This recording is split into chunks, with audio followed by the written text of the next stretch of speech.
திமுக கூட்டணியில் நடிகர் கமல்ஹாசனின் மக்கள் நீதி மய்யம் கட்சி இணைய வாய்ப்பு உள்ளதாக திமுக செய்தி தொடர்பு குழு தலைவர் TKS இளங்கோவன் கூறியுள்ளார். திமுக கூட்டணியில் மக்கள் நீதி மய்யம் இணைய இருப்பதா ஒரு தகவல் வந்துகிட்டு இருக்கு. மக்கள் நீதி மய்யம் இணைய வாய்ப்பு இருக்கா?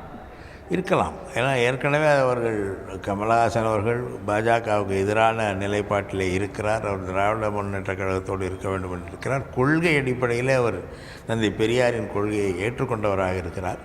எனவே இதையெல்லாம் வைத்து பார்க்கும் பொழுது அவர் இணைய வேண்டும் என்று கருதினால் அதில் தலைவருக்கு மாற்று கருத்து இருக்காது என்று கருதுகிறேன்.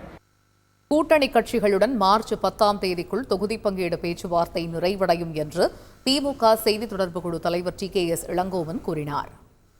நாடாளுமன்ற தேர்தலுக்கான வேட்பாளர் தேர்வை திமுக தொடங்கிவிட்டது. இன்று முதல் விருப்பமனு விநியோகம்.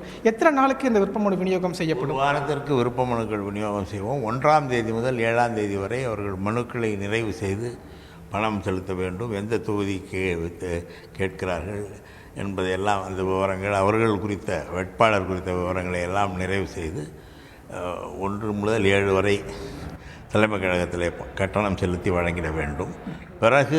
அதற்கு பிறகு 10ஆம் தேதி வாக்கில் இருக்கலாம் என்று நினைக்கிறேன். நேர்காணல் தலைவர், பொருளாளர், பொதுச் செயலாளர் உள்ளிட்ட முன்னணியினர் வேட்புமனு கேட்பு மனு செலுத்தியவர்களை அழைத்து நேர்காணல் நடத்துவார்கள். அதற்கு பிறகு வேட்பாளர்கள் முடிவு செய்யப்படுவார்கள்.